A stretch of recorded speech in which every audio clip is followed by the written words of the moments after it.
Welcome to Promo Insiders, the ASI Media podcast that covers the issues that matter most to the promotional products industry.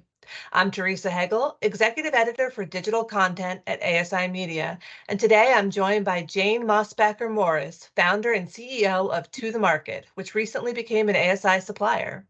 Today we'll be talking about the importance of ethical supply chains and what To The Market brings to the table. Thanks for joining us, Jane. Thank you so much for having me. So to start out, I'd love to hear a little bit more about your background and what you were doing before To The Market started. Well, my career has been a little bit unusual from a path perspective. I started my career working in national security at the U.S. Department of State. I was working in counterterrorism, and I was working and traveling all over the world. And one of the simple but profound takeaways I had was that the most effective way to drive change is to leverage market forces. And when I began to study markets, so I stayed at the State Department, but I actually decided to do an MBA at Columbia Business School at the same time.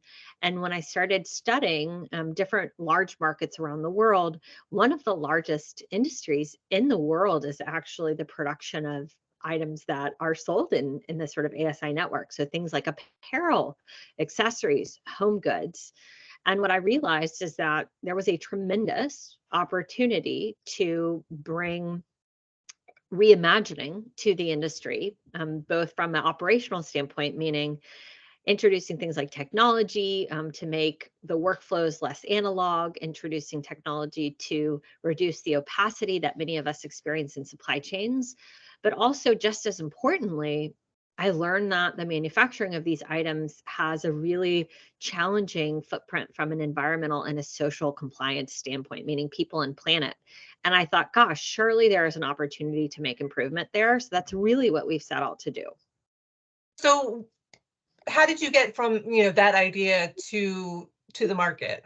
Yeah, no, it's definitely again, an odd transition, but one that has, when you peel back the onion, has a thread there. So again, I felt really strongly that after spending time working in national security, which is incredibly, I think, important work, that jobs, so market forces, job creation, job sustainment was really, really critical to drive impact and change. And so as I discovered retail manufacturing, sort of sourcing, manufacturing of things like apparel, accessories, and home goods while I was doing my MBA, I began to learn about the challenges in the industry. Didn't know what our solution would be, so I stayed at the State Department a little bit longer. I then went to go work on human trafficking and labor exploitation. So that was my transition out of national security, is taking that sort of baby step into something that's related to human security, which is human trafficking and labor exploitation.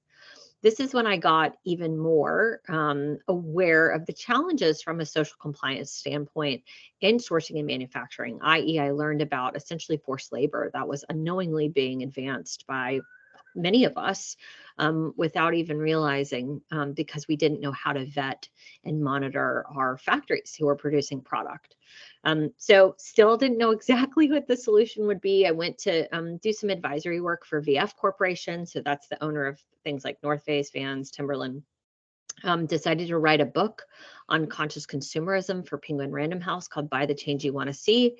And ultimately started To The Market with the vision of powering the ethical and sustainable supply chain. Great. So what is it that you guys actually do? Like, how are you doing that? Yeah. So we are a software platform, and we're focused on three primary things. The first is responsible vendor compliance and management. So for every listener who has vendors that you're trying to manage from a compliance standpoint, both sustainability, performance, and social compliance, meaning things like worker safety, worker rights, we have a solution for that. Second piece that we focus on is digitized procurement. So our desire is to make it as easy as possible for our clients to access vetted and monitored factories that they can get product from. So when they have a need from one of their clients, that they could come to the market and be able to find a vetted and monitored supplier, i.e. factory, who's doing whatever it is that they need, baby product or apparel or bags or whatever that need might be, being driven by the client, and feel confident that that factory is vetted and monitored already by our software. Third thing that To The Market does is we do what's called impact reporting. One of the key challenges that I heard when I was talking to buyers and procurement managers around what was keeping them from doing more ethical and sustainable sourcing is that they told me that they really didn't know what better looked like. Meaning, my friends would say, well, like I, for example, would love to do more organic cotton for my apparel product, but I don't know why organic is better. I think it's more sustainable, but I don't know if it uses less water or if it uses fewer chemicals. And because I don't really understand, I don't know how to articulate that to my client. Like, why is it worth it? Why should we make that choice?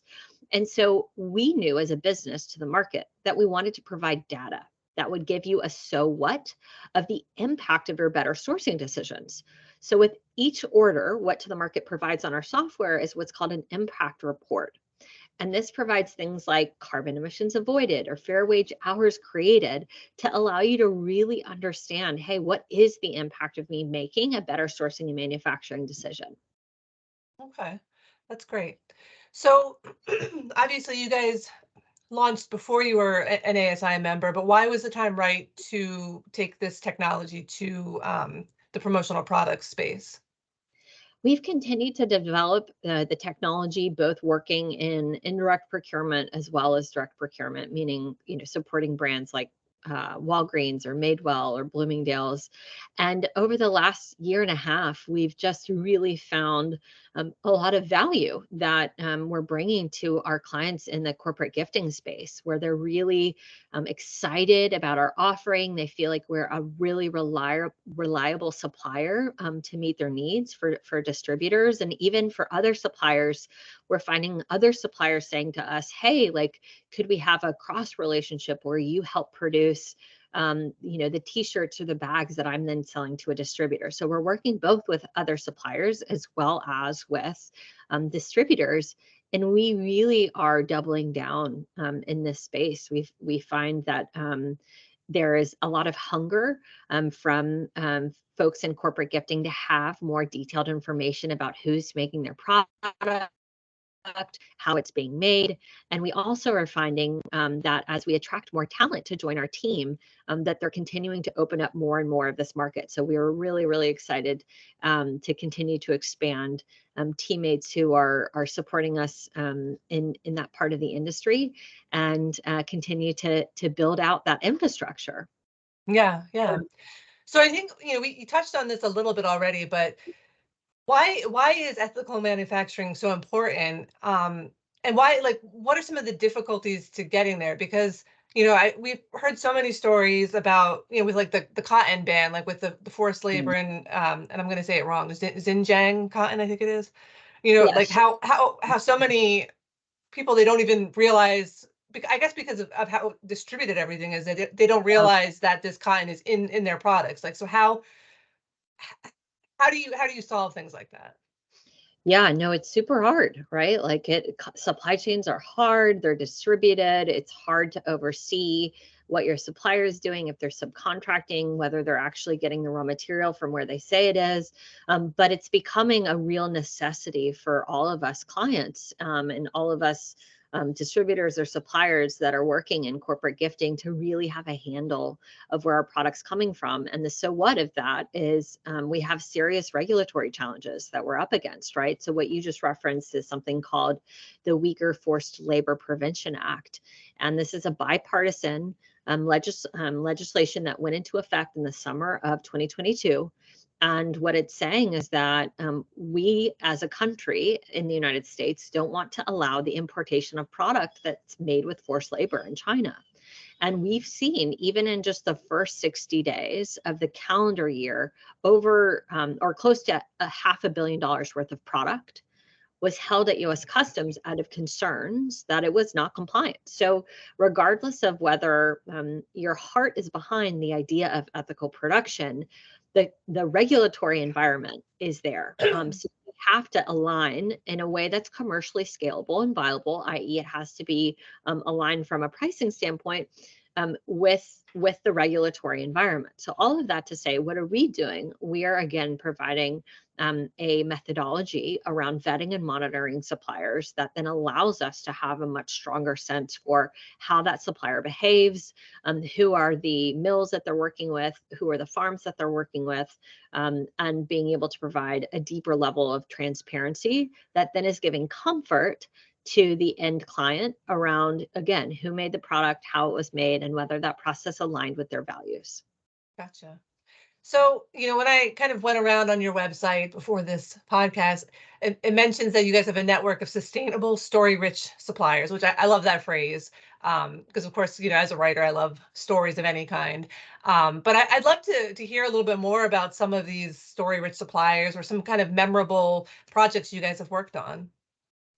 Well, we certainly have, scaled ethical and sustainable factories who can do millions and millions of units at really tight costing. And we have really extraordinary artisans and workshops that are doing really unique cultural heritage products. So, for example, one of the most fun projects I've done so far is when The Lion King was coming out again. Bloomingdale's and Disney wanted to have product that was from where the Lion King is supposed to take place, which is sub-Saharan Africa. And we had, as a business to the market, had artisan groups all over sub-Saharan Africa. And we were able to take Bloomingdale's to Africa with us to meet many of these artisan groups who were doing really important sort of heritage work like beading or, working with weaving baskets, et cetera. And it allowed them to have a very authentic assortment of product to the end consumer. And so what's the so what of having a story rich supplier? You have a higher sort of resonance with the end recipient of the product. And it often is a more authentic experience, meaning we have clients, for example, who in order to celebrate, let's say, Hispanic Heritage Month, will choose to use us because we actually have suppliers from Hispanic, parts of the world, so that the products ultimately that they're giving out to those who are participating in whatever event they have are getting something that is authentic, rather than something that maybe is made in a totally different country and just has a screen print that celebrates whatever they're celebrating. So all Right. of that to say, I think this story-rich nature of our suppliers allows for our then end clients, whether that be a distributor, another supplier, or an end client, to have access to product that's not only memorable, but really a lot more authentic. Yeah, that authenticity is so important, I think. Um, well, this has been really, really interesting, but is there anything else that you'd like to add about what you guys are doing, ethical sourcing, sustainability, or just anything we haven't talked about yet?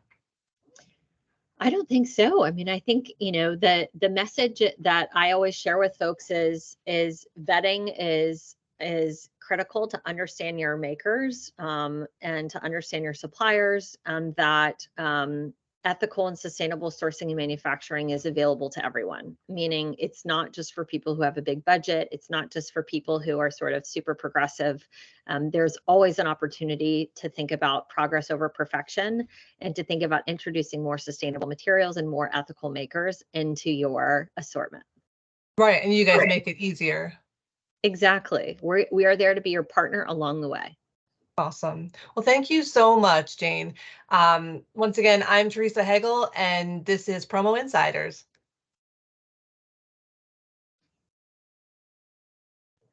Wait, stop.